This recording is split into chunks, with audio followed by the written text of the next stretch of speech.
హే dudes, అందరూ ఎలా ఉన్నారు? అందరూ బాగున్నారా? డూడ్స్, మన ఈ వీడియోలో వచ్చేసరికి EAMCET counselling second phase complete process అయితే తెలుసుకోబోతున్నాం. అండ్ వచ్చేసరికి ఏ ఎలిజిబిలిటీ క్రైటీరియా అంటే ఎవరెవరు మళ్ళీ పార్టిసిపేట్ చేయవచ్చు ఎంసెట్ ఫేజ్ 2 లో, అది కూడా ఈ వీడియో డిస్కస్ అయితే చేయబోతున్నాం. అండ్ ఈ ఫేజ్ 2 కి కట్ ఆఫ్ ఎలా ఉంటుంది, ఏ ర్యాంక్ వాళ్ళు కట్ ఆఫ్ పెట్టుకుంటే మనకి ర్యాంక్ మన సీట్ అయితే వచ్చే ఛాన్స్ ఉంది. సో ఆ కట్ ఆఫ్ కూడా ఎక్కడ నేను పెడతాను, అది ఎలా పట్టుకోవాలి, ఎలా పెట్టాలి, దాన్ని కూడా కంప్లీట్ డీటెయిల్స్ అయితే తెలుసుకోబోతున్నాం. అండ్ ఇంకోటి వచ్చేసరికి బ్రో, మాకైతే ఈ బ్రాంచ్ అయితే వచ్చింది అంటే ఫేజ్ 1 లో అయితే ఉంటారు కదా, సో వాళ్ళకి బోనస్ టిప్ అనమాట ఈ వీడియో వచ్చేసరికి. బ్రో, నా ఫేజ్ 1 లో ఈ సీట్ అయితే వచ్చింది, నాకు ఈ పర్టికులర్ బ్రాంచ్ వచ్చింది.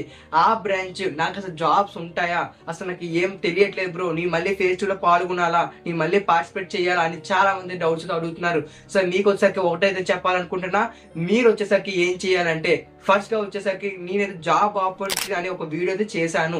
సో ఆ వీడియోలో కంప్లీట్ గా వచ్చేసరికి government sector and private sector మొత్తం అయితే డిస్కస్ అయితే చేశా కంప్లీట్ గా. సో ఇందులో 10 ఆపర్చునిటీస్ మొత్తం కలుపుకుంటే నేను దగ్గర వచ్చేసరికి 100+ జాబ్స్ అయితే చెప్పా. అసలు ఏ ఆపర్చునిటీస్ ఉన్నాయి అంటే మీ పర్టికులర్ బ్రాంచెస్, మొత్తం 6 బ్రాంచెస్ అనమాట. సో వేస్తున్నా ఈ బ్రాంచెస్ వచ్చేసరికి నేనైతే డిస్కస్ చేశాను. సో ఈ బ్రాంచ్ లో మీకు ఏ బ్రాంచ్ అలౌట్ అయినా సరే ఒక్కసారి వీడియో అయితే చెక్ చేయండి, మీకు వచ్చేసరికి కొంత క్లారిటీ అయితే వస్తుంది. మీరు చదువుతున్న బ్రాంచ్ లో, మీకు సీట్ అలౌట్ అయిన బ్రాంచ్ లో అసలు ఏ జాబ్ ఆప్షన్స్ ఉన్నాయని ముందుగానే తెలుసుకుంటే కొంతవరకు బెనిఫిట్ మీకే అనమాట. సో అందుకని మీకోసం ఆ వీడియో ఎక్స్క్లూజివ్ అయితే చేశాను, ఒకసారి చెక్ అయితే చేయండి, లింక్ డిస్క్రిప్షన్ లో ఇస్తాను. అండ్ వచ్చేసరికి మీకు ఇలాంటి చాలా డౌట్స్ అయితే ఉన్నాయి. అండ్ ఫేజ్ 2 లో ఎలా సీట్ అయితే తెచ్చుకోవాలి, బ్రో నాకు ఫేజ్ 1 లో సీట్ అయితే వచ్చింది, నాకు బ్రాంచ్ నచ్చలేదు లేదా కాలేజ్ నచ్చలేదు, నేను ఫేజ్ 2 లో పార్టిసిపేట్ చేయవచ్చా? బ్రో అసలు నేను అసలు ఫేజ్ 1 లో నేను పార్టిసిపేటే చేయలేదు, బట్ నేను వచ్చేసరికి ఫేజ్ 2 లో పార్టిసిపేట్ చేయవచ్చా? ఇలాంటి చాలా డౌట్స్ వచ్చేసరికి అసలు ఎలా ఫేజ్ 2 లో సీట్ తెచ్చుకోవాలి బ్రో, నాకు 13K ర్యాంక్ వచ్చింది, 20K ర్యాంక్ వచ్చింది, 30K ర్యాంక్ వచ్చింది, 50K ర్యాంక్ వచ్చింది, అసలు అయినా సరే నాకు సీట్ అయితే అలౌట్ అయితే అవ్వట్లేదు. బట్ మా ఫ్రెండ్కి 90K ర్యాంక్ వచ్చింది, 60K ర్యాంక్ వచ్చింది, అయినా ఆడికి సీట్ అయితే అలౌట్ అయింది, ఎలా బ్రో అనే డౌట్స్ కూడా క్లారిఫై అయితే చేయబోతున్నా. సో వీరైతే చాలా ఇన్ఫర్మేటివ్ గా ఉండిపోతుంది, ఎలాంటి స్కిప్ అయితే చేయకుండా మీరు చూస్తారైతే అనుకుంటున్నాను. సో మీ ఫ్యూచర్ కోసమే చెప్తున్నా, జాగ్రత్తగా చూడండి. ఫేజ్ 2 అయితే మిస్ అయిందంటే మాత్రం మళ్ళీ డిగ్రీ చేసుకోవాలి, అంతకుమించి ఇంకో ఆప్షన్ అయితే లేదు. సో అందుకని మీకు మళ్ళీ చెప్తున్నా, వీడియో కానీ ఫుల్ గా చూడండి, నచ్చితే మాత్రం లైక్ షేర్ సబ్స్క్రైబ్ చేయడం అవసరం అయితే మర్చిపోదు. అండ్ మీ ఫ్రెండ్స్ కూడా డౌట్ఫుల్ గా అయితే ఉండుంటారు, వారికి కూడా వీడియో అయితే షేర్ అయితే చేయండి, చాలా యూస్ఫుల్ అయితే అవుతుంది. సో ఇక ఏమైతే వీడియో అయితే స్టార్ట్ అయితే చేసేద్దాం. Let's roll the intro. Before I the video, I'm a student of university by university. First గా మనం వచ్చేసరికి ఎలిజిబిలిటీ క్రైటీరియా ఏంటో తెలుసుకోబోతున్నాం. అంటే అసలు ఎవరెవరు ఎలిజిబుల్ అవుతారు, ఫేజ్ 2 పెట్టడానికి ఎవరెవరు ఎలిజిబుల్, సో దానికోసం అయితే మాట్లాడుకుందాం. టైప్ 1 వచ్చేసరికి మీకు ఫేజ్ 1 లో పార్టిసిపేట్ చేశారు, అన్ని రూల్స్ పాటించారు, అండ్ వెబ్ ఆప్షన్స్ అయ్యింది, ఫీ పేమెంట్ అయిపోయింది, అంతా అయిపోయింది, మీకు సీట్ కూడా యాక్ట్ అయిపోయింది. బట్ మీకు బ్రాంచ్ నచ్చట్లేదు లేదా కాలేజ్ అయినా నచ్చలేదు, ఏదో విధంగా మీకు అయితే నచ్చకపోవడం వల్ల ఫేజ్ 2 కి అయితే వస్తున్నారు. సో అలాంటి వాళ్ళు కూడా ఫేజ్ 2 కి అయితే రావచ్చు. టైప్ 2 వచ్చేసరికి మీకు వచ్చేసరికి ఫేజ్ 1 లో పార్టిసిపేట్ అస్సలు చేయలేదు, మీరు డైరెక్ట్ గా ఫేజ్ 2 కే వస్తున్నారు, అలాంటి వాళ్ళు కూడా రావచ్చు అనమాట. టైప్ 3 వీళ్ళు వచ్చేసరికి మీకు ఆల్రెడీ మీకు సర్టిఫికేట్ వెరిఫికేషన్ అయితే అవ్వకుండా ఆ మధ్యలో అయితే ఆగిపోయి ఉండొచ్చు. అంటే ఫేజ్ 1 కి అయితే వచ్చారు, బట్ ఫేజ్ 1 లో ఫీ పేమెంట్ ఎందుకంటే అయింది, కానీ డాక్యుమెంట్ వెరిఫికేషన్ ప్రాబ్లం రావడమో సంథింగ్ ప్రాబ్లం రావడం వల్ల మీరు అంటే వెబ్ ఆప్షన్స్ పెట్టకపోవడం, అంటే సమ్ ప్రాసెస్ జరిగింది బట్ వెబ్ ఆప్షన్స్ పెట్టలేదు, అంటే ఏదో జరిగి మధ్యలో అయితే ఆగిపోయి ఉంటారు. సో అలాంటి వాళ్ళు కూడా ఫేజ్ 2 కి అయితే పార్టిసిపేట్ అయితే చేయవచ్చు. సో మీకు ఒక క్లారిటీ అయితే వచ్చింది కదా. సో ఎలాంటి వాళ్ళైనా సరే ఫేజ్ 2 లో పార్టిసిపేట్ అయితే చేయవచ్చు. అసలు ఏమి తెలియదు బ్రో, అసలు మాకు ఏమి తెలియదు, డైరెక్ట్ నేను ఫేజ్ 1 అసలు చూసుకోలేదు, మర్చిపోయాను, లేదా అసలు ఏదో ఒకటి జరిగింది, నేను ఇది ఫేజ్ 1 లో పార్టిసిపేట్ చేయలేదు, అసలు ఏమి కూడా టచ్ కూడా ఒక్క స్టెప్ కూడా నేను చేయలేదు, డైరెక్ట్ ఫేజ్ 2 కి రావచ్చు బ్రో, నువ్వు కూడా ఫేజ్ 2 లో పార్టిసిపేట్ చేయవచ్చు. సో ఆడి ఫేజ్ 1 లో చేసిన వాళ్ళకి కొంత ఎక్స్పీరియన్స్ అయితే ఉంటుంది, అంటే ఎలా పెట్టాలి, ఏంటి స్టెప్ ఏంటి అవన్నీ. బట్ వాళ్ళకి ఇప్పుడు డైరెక్ట్ గా అటాక్ చేసే వాళ్ళకి మాత్రం అసలు ఏమి కూడా తెలీదు. వీడియో లాస్ట్ వరకు చూడు బ్రో, నీకు చాలా అయితే ఈ వీడియో అయితే యూస్ఫుల్ అయితే అవుతుంది. సో ఇప్పుడు సరికి ఎలిజిబిలిటీ క్రైటీరియా ఏంటో తెలుసుకున్నారు, మరి ఆ ప్రాసెస్ ఏంటి అది కూడా తెలుసుకోవాలి కదా. ఇప్పుడు సరికి ఆ ప్రాసెస్ ఏంటో తెలుసుకోబోతున్నాం. ఫస్ట్ గా వచ్చేసరికి మీరు సేమ్ ఫేజ్ 1 లో ఏ ప్రాసెస్ అయితే మీరు అయితే ఒక్కొక్క స్టెప్ బై స్టెప్ చేశారో సేమ్ ప్రాసెస్ వచ్చేసరికి మళ్ళీ ఫేజ్ 2 కి అయితే చెయ్యాలి. ఫస్ట్ ఈ పాయింట్ అయితే గుర్తు పెట్టుకోండి. సో సేమ్ అనమాట, మొత్తం అదే ప్రాసెస్ అయితే మళ్ళీ ఇది ఫేజ్ 2 లో కూడా జరుగుద్ది. ఏంటి బ్రో నేను అన్ని చేసేసాను కదా అంటే కరెక్టే, నేను ముందుగానే చెప్పా కదా బ్రో. ఏంటి మనకి ఆల్రెడీ కొంతమంది ఉంటారు, అంటే వాళ్ళు తెలియక ఏదో తెలుసో వాళ్ళు ఫేజ్ 1 లో పార్టిసిపేట్ చేయకుండా డైరెక్ట్ గా అయితే వస్తారు. సో వాళ్ళ కోసం మళ్ళీ రిజిస్ట్రేషన్ కానీ, మళ్ళీ ఆ సర్టిఫికేట్స్ అప్లోడ్, మళ్ళీ వెరిఫికేషన్ ఇవన్నీ జరుగుతాయి. సో ఆల్రెడీ ఫేజ్ 1 చేశారు మీకు తెలుసు, బట్ ఫేజ్ 1 పార్టిసిపేట్ చేయని వాళ్ళకి అయితే తెలియదు కదా. సో వాళ్ళు వచ్చేసరికి ఇవన్నీ చెయ్యాలి కాబట్టి వాళ్ళ కోసం కూడా మళ్ళీ ఉంటుంది. ఈ స్టెప్స్ అన్ని ఫాలో అవుతారు. ఇవన్నీ అయిన తర్వాత మీకు వచ్చేసరికి సేమ్ మళ్ళీ వెబ్ ఆప్షన్స్ అయితే ఎక్సర్సైజ్ అయితే చేయవచ్చు. ఆ వెబ్ ఆప్షన్స్ వచ్చేసరికి ఎలా పెట్టాలి, ఎలా పెడితే మనకైతే ఫేజ్ 2 లో సీట్ అయితే వస్తుంది. మళ్ళీ చెప్తున్నా, ఫేజ్ 2 లో కానీ సీట్ రాలేదా, మేనేజ్మెంట్ సీట్స్ అయితే కొనుక్కోవాలి. అవి కూడా ఉండవులేండి, ఎందుకంటే ఆ మేనేజ్మెంట్ సీట్స్ అది ఎప్పుడో కొనేసి ఉంటారు. సో ఇక చాలా చాలా చాలా కష్టమైతే అయిపోతుంది సీట్ దొరకడం. ఆఖరికి డిగ్రీలో అయితే జాయిన్ అయితే అవ్వాల్సి వస్తుంది. సో చూసుకోండి, అందుకే మళ్ళీ చెప్తున్నాను. అందుకే మీకు ముందుగానే చెప్తున్నా, వెబ్ ఆప్షన్ జాగ్రత్తగా పెట్టుకోవాలి. మీకు ప్రాసెస్ అయితే ఇందులో చెప్పడానికి ఏం లేదు, మీకు లిస్ట్ అయితే వేస్తున్నాను చూడండి. ఈ స్టెప్స్ అన్ని అయితే ఫాలో అయితే అవ్వాలన్నమాట. సేమ్ ఫేజ్ 1 లో అయినట్టే సేమ్ యాజ్ టీజ్ అయితే జరుగుతుంది. ఫేజ్ 2 అయితే ఎంటర్ అయితే అయిపోతారు. వెబ్ ఆప్షన్స్ వచ్చేసరికి ఏం చేయాలి ఇప్పుడు తెలుసుకుందాం. వెబ్ ఆప్షన్స్ ఎలా పెడితే మీకైతే సీట్ అయితే వచ్చే ఛాన్సులు ఉన్నాయి. ఫస్ట్ గానే చెప్తున్నా, మీకు వచ్చేసరికి మన అఫీషియల్ వెబ్సైట్ అయితే ఓపెన్ అయితే చేయండి.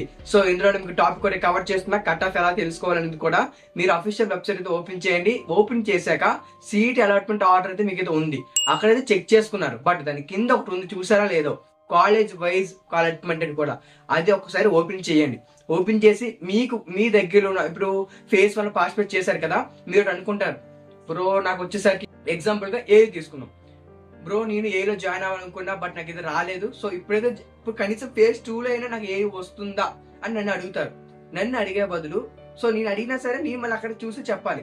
మీకు ఆ టైం వేస్ట్ చేయకుండా మీకు డైరెక్ట్ గా ఎలా తెలుసుకోవాలో చెప్పబోతున్నాను అనమాట.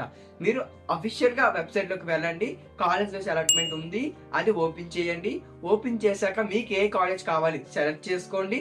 అండ్ ఇప్పుడు వచ్చేసరికి మీకు ఏ డిస్ట్రిక్ట్ అవన్నీ అడుగుతాయి, పైన 2 ఉంటే ఆప్షన్స్ ఓకే చేసే నీ మొత్తం లిస్ట్ అయితే వచ్చేస్తుంది. సో ఫస్ట్ నీకు ఏ కాలేజ్ కావాలో పెడతావు, ఏ బ్రాంచ్ కావాలో పెడతావు, ఓకే సబ్మిట్ కొట్టేశాక మొత్తం ఎంట్రీ లిస్ట్ అంతా వచ్చేస్తుంది. ఎవరు వాళ్ళు, ఫేజ్ 1 లో సీట్ అలాట్మెంట్ అయిన వాళ్ళనమాట. మీలాంటి స్టూడెంట్స్ ఎవరెవరికి ఫేజ్ 1 లో అలాట్ అయ్యింది ఆ పర్టికులర్ బ్రాంచ్, ఆ పర్టికులర్ కాలేజ్ లో మొత్తం అయితే వచ్చేస్తుంది అనమాట లిస్ట్ వచ్చేసరికి. విత్ అది ఏ జనరల్ క్యాస్టా, ఓసీయా, బీసీయా, స్పెషల్ కేటగిరీ ఉందా అది కూడా చూపిస్తుంది. అండ్ ఇంకోటి వచ్చేసరికి వాళ్ళకి ఎంత ర్యాంక్ ఉందో కూడా చూపిస్తుంది. అండ్ ఇంకోసారి ఫేజ్ 1 అని కూడా చూపిస్తుంది. కేటగిరీస్ వైజ్ గా మొత్తం చూపిస్తుంది కదా, అది మేల్ ఫీమేల్ అది కూడా చూపిస్తుంది. సో దీన్ని బట్టి మీకే కొంత ఐడియా అయితే వచ్చేస్తుంది రఫ్ గా. ఓకే మనకి ఈ కేటగిరీ అంటే ఈ పర్టికులర్ గా ఓసీ వాళ్ళకి ఇంతలో కట్ అయింది, సో ఈ పర్టికులర్ బీసీఏ వాళ్ళకి ఇంత ర్యాంక్ లో కట్ అయింది, ఒక ఎక్స్ అనే ర్యాంక్ లో కట్ అయింది. సో కట్ ఆఫ్ అనేది మీకే ఐడియా అయితే వచ్చేస్తుంది అనమాట. సో అందుకు చెప్తున్నా బ్రో, అక్కడ అయితే ఫేజ్ 1 కదా అయ్యింది, ఆ కట్ ఆఫ్ కదా, ఫేజ్ 2 కు సపరేట్ కట్ ఆఫ్ ఉంటుంది కదా. అండ్ చాలా మంది వచ్చేసరికి సీట్ అయితే ఇంక్రీజ్ అయ్యా అంటున్నారు. సో దాని సంగతి ఏంటి అని అడుగుతారు. ఓకే దానికి కూడా నేను ఆన్సర్ అయితే ఇస్తాను అనమాట. సో అదే అఫీషియల్ వెబ్సైట్ లో మీకు 2023 కట్ ఆఫ్ అయితే ఉంటుంది అనమాట. సో బ్రో అవన్నీ వెతుక్కోలేము బ్రో, అందుకే కదా నీ వీడియో చూస్తాం అంటారు. ఓకే నాకు అర్థమైంది. సో మీరంటే అందరి కోసం 2023 cut off PDF all list అనమాట, అన్ని కాలేజెస్ వి మొత్తం కలిపి అఫీషియల్ లిస్ట్ వచ్చేసరికి మన టెలిగ్రామ్ ఛానల్లో పోస్ట్ చేశాను. అండ్ దానికి పిన్ కూడా పెట్టాను, మళ్ళీ మీరు వెతుక్కోవడానికి కూడా కష్టం అవుతుందని పిన్ మెసేజ్ కూడా చేశా. ఓకేనా. అండ్ మీకు వచ్చేసరికి రిక్వైర్డ్ డాక్యుమెంట్స్ ఏంటో కూడా మీకైతే పిన్ అయితే చేస్తాను టెలిగ్రామ్ లో, ఒకసారి చెక్ చేయండి, లేదా మళ్ళీ రీఅప్లోడ్ అయితే చేస్తా, ఒకసారి అయితే చెక్ అయితే చేసుకోండి. అండ్ వచ్చేసరికి మీకు యూస్ఫుల్ అయ్యే అప్డేట్స్ అండ్ అప్కమింగ్ బీటెక్ కావాల్సిన నోట్సెస్ అన్ని కూడా మన టెలిగ్రామ్ ఛానల్లో పోస్ట్ చేస్తూ ఉంటాను. సో ఇవన్నీ వచ్చేసరికి మన టెలిగ్రామ్ ఛానల్లో పెడుతూ ఉంటా, ఎందుకంటే చిన్న కూడా వీడియో చేస్తే అంతగా బాగోదు అనమాట. సో అందుకని ఇంటి అన్నిటి కోసం మనకు కమ్యూనిటీ అయితే బిల్డప్ చేసుకున్నాం టెలిగ్రామ్ లో వచ్చేసరికి. సో అందులో నేను అప్లోడ్ చేస్తూ ఉంటా. సో మీకు ఎలాంటి యూస్ఫుల్ కంటెంట్ కోసం టెలిగ్రామ్ ఛానల్ అయితే జాయిన్ అయితే అవ్వండి. మీకు అన్ని అక్కడైతే అవైలబుల్ గా అయితే పెట్టాను, లైన్ గా అయితే పెట్టాను.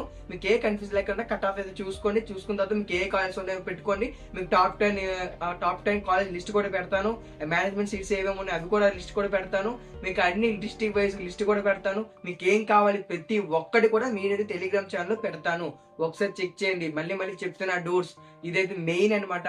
వెబ్ ఆప్షన్స్ లో ఏ మాత్రం మిస్టేక్ చేసినా ఫేజ్ 2 లో సీట్ అయితే రాలేదంటే మాత్రం one and only option management seat అయితే కొనాలి. అది కానీ దొరకలేదా డిగ్రీ చేసుకోవడమే, అంతకు మించి ఇంకే ఆప్షన్ లేదనమాట. సో అందుకు చెప్తున్నాను, జాగ్రత్తగా పెట్టుకోండి. మెయిన్ గా వచ్చేసరికి మీ కట్ ఆఫ్ ఎంత ఉంది దాన్ని తగ్గట్టుగా పెట్టుకోండి. మళ్ళీ మళ్ళీ మళ్ళీ మళ్ళీ చెప్తున్నా, మీరు వచ్చేసరికి పెద్ద పెద్ద ర్యాంకులు ఉంటే ర్యాంక్ వచ్చేసరికి కొంచెం పెద్దగా ఉంటుంది, ఫిగర్ వచ్చేసరికి పెద్దగా ఉంటుంది. ఒక 60K ఉందనుకుందాం, మీరు వస్తే సిఎస్సి స్పెషలైజేషన్స్ లేదా పెద్ద పెద్ద కాలేజ్లో సిఎస్సి స్పెషలైజేషన్ పెడితే రావడం కష్టం కదా. ఓకే, మీకు ఉంటుంది సిఎస్సి చేయాలని, ఓకే, కానీ మీరు అదే ఫస్ట్ లో పెట్టారు, ఓకే, ఒక 2 కాలేజీలు అయితే పెట్టండి పర్వాలేదు. అన్ని కాలేజీలు వచ్చేసరికి అవే పెట్టుకుంటే మీకు తగ్గట్టుగా కట్ ఆఫ్ అయితే అవ్వదనమాట. సో వాళ్ళు మళ్ళీ ఫేజ్ 1 లో కూడా అయ్యి ఉంటారు కదా, సీట్ అలాట్మెంట్ వచ్చి ఉంటుంది, వాళ్ళు ఆల్రెడీ సెల్ఫ్ రిపోర్ట్ చేస్తుంటారు. సో వాళ్ళకి వచ్చేసరికి బెనిఫిట్ ఏంటుంది, ఇక్కడ రాకపోతే ఫేజ్ 1 వచ్చిన సీట్కి అయితే వెళ్ళిపోతారు. బట్ మీకు అలా కాదు కదా, ఫ్రెష్ గా వచ్చిన వాళ్ళకి ఇదే option, one and only option. Allot అవ్వ ఫేజ్ 1 ఎవరికి అలాట్ అవ్వలేదు, వాళ్ళకి వచ్చిన వన్ అండ్ ఓన్లీ ఆప్షన్ ఇది ఒకటే. సో జాగ్రత్తగా అయితే వెబ్ ఆప్షన్స్ అయితే పెట్టుకోండి. మీకోసం అన్ని రిక్వైర్మెంట్స్ ఏమేం కావాలో అన్ని వచ్చేసరికి మన టెలిగ్రామ్ ఛానల్లో పెట్టాను. సో మీకు అన్ని సిద్ధంగానే ఉంచాను కాబట్టి కొంచెం ఓపికగా ఒక 10 నిమిషాలు, ఒక గంట సేపు కూర్చొని అన్ని పెట్టుకున్నానంటే ఈజీగా ఫేజ్ 2 అయితే సీట్ అయితే వస్తుంది. సో ఈ ఫేజ్ 2 మాత్రం అంత ఈజీగా తీసుకుని ఏవో పెట్టేదంటే వచ్చేస్తుంది అనుకుంటే మాత్రం అస్సలు కాదు. కాంపిటీషన్ ఫేజ్ 2లో చాలా గట్టిగా ఉంటుంది. ఎందుకంటే ఫేజ్ 1లో ఎవరికెవరికి సీట్ వచ్చినా సరే చాలా మంది ఫేజ్ 2లో మళ్ళీ పాల్గొంటారు. సో మీకు సీట్ రాదు, బట్ మీరు కూడా పాల్గొంటారు. వీళ్ళు బెనిఫిట్ వచ్చేసరికి ఫేజ్ 1 వాళ్ళకి అనమాట, ఆల్రెడీ సీట్ అలాట్ అయి ఉంటుంది, మీకు అలాట్ అయ్యే కాలేదు. సో మీకోసం కాంపిటీషన్ మీకే ఎక్కువ ఉంటుంది. సో వాళ్ళకి వచ్చినా రాకపోయినా ఫరక్ ఉండదు, మీకే మళ్ళీ కష్టం అవుతుంది. సో అందుకనే చెప్తున్నా, సో వాళ్ళకి ఖచ్చితంగా అలాట్ అయితే అవుతుంది సీట్. ఫేజ్ 1కి ఎవరెవరికి వచ్చారో వాళ్ళు ఖచ్చితంగా సీట్ అయితే అలాట్ అవుతుంది. ఎందుకంటే ఫేజ్ 1 అలాట్ అయిందంటే ఏంటి, వాళ్ళ కట్ ఆఫ్ ర్యాంక్ బాగానే ఉంది కాబట్టి అలాట్ అయ్యింది. సో వాళ్ళకి మళ్ళీ అయిపోతుంది. సో మీరు వాళ్ళకి తగ్గట్టుగా మంచిగా పెట్టుకుంటేనే మీకు అవుతుంది. సో ఎలా పెట్టాలి, ఏం పెట్టాలి బ్రో అంటే మీకు ప్రతి ఒక్కరికి సపరేట్ గా ఉంటుంది. సో నేను ఒక అసెప్షన్ చేసి మీకు ఒక లిస్ట్ అయితే ఇచ్చాను అనుకోండి, అది మీకు రావచ్చు రాకపోవచ్చు. అందుకనే నేనే వచ్చేసరికి మీకు అన్ని ప్రొవైడ్ చేస్తాను, మెటీరియల్స్ అన్ని. అంటే టాప్ డిస్ట్రిక్ట్ కాలేజెస్ కానీ, డిస్ట్రిక్ట్ వైజ్ కాలేజెస్ కానీ, ఆల్ కట్ ఆఫ్స్ కానీ అఫీషియల్ కట్ ఆఫ్స్ నేనేదో సొంతంగా ప్రిపేర్ చేసింది కాదు, మన ఏపీ బోర్డు ప్రిపేర్ చేసిన కట్ ఆఫే. సో అది కూడా మీకు పెడతాను, అన్ని చూసుకొని చేసుకొని జాగ్రత్తగా అయితే పెట్టుకోండి. సో అందుకు ఈ వీడియో చేస్తున్నా. చాలా మంది అయితే అదే కామెంట్ చేస్తున్నారు, ఫేజ్ 2 సంగతి ఏంటి బ్రో, నాకు చాలా కన్ఫ్యూజ్ గా ఉంది. నేను టెలిగ్రామ్ ఛానల్ కూడా కోడ్ అయితే పెట్టాను. సో అందరూ ఇదే కన్ఫ్యూజన్ లో ఉన్నారు. సో అందుకని వీడియో అయితే మీ ముందుకి అయితే తీసుకుంటూ వచ్చాను. ఇన్ఫర్మేటివ్ అనిపిస్తే ఒక లైక్, ఒక షేర్, సబ్స్క్రైబ్ చేయడం అసలు మర్చిపోవద్దు. అండ్ ఇంకో విషయం వచ్చేసరికి ఏంటంటే, మీకేమైనా డౌట్స్ ఉంటే కామెంట్స్ లో కామెంట్ అయితే చేయండి. బట్ అదే కామెంట్ పైన మళ్ళీ అయితే కామెంట్ అయితే చేయకండి. అంటే నేను రిప్లై ఇస్తాను కదా, సో ఆ కామెంట్ మళ్ళీ దాని కింద కామెంట్ చేయకండి. ఎందుకంటే నేను రిప్లై ఇచ్చేటప్పుడు రీఫ్రెష్ చేస్తూ ఉంటాను అనమాట. అంటే ఏమైనా కొత్తగా కామెంట్స్ వచ్చాయి అంటే దానికి రిప్లై ఇస్తూ ఉంటాను. సో నాకు ఈజీగా ఉంటుంది. అలాంటప్పుడు మీరు కామెంట్ కింద, నా కామెంట్ కింద మళ్ళీ మీరు కామెంట్ చేస్తే రీఫ్రెష్ చేసినప్పుడు మళ్ళీ నాకు ఫస్ట్ రాదనమాట. అలా రాకపోతే మళ్ళీ మీకు రిప్లై ఇవ్వలేకపోతున్నా.